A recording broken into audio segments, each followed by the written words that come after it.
If main bad the truck, that is the news. Shame here. If your mini buggy was working, no news. No news. It is not working, it's the news. Usually in NTU, when I drive the mini buggy around and do the vibe, it is just to make sure that the truck is running okay and there's no problems. But right now we are in Nepal and we are doing the seismic acquisition for real.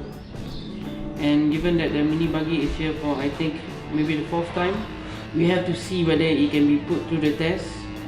And it's still at 0? Are you still getting the water message? Working with the truck has been, it's usually smooth. You have little glitches here and there, but things that you can solve fairly quickly.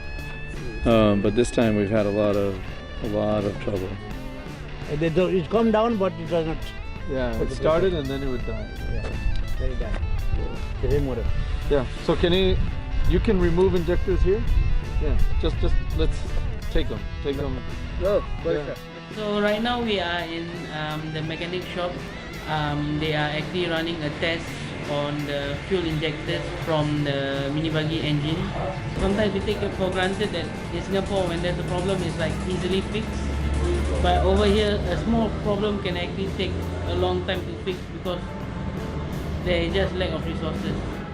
You wonder, we're already a month into acquisition. We have about 4 weeks left, so if it takes 2 weeks to get a part, then that would probably just be too long. So we might have to just kind of cancel the field season if we can't sort out this engine problem in the next day or two.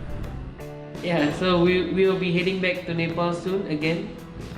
So as for now, this is the end of chapter 1.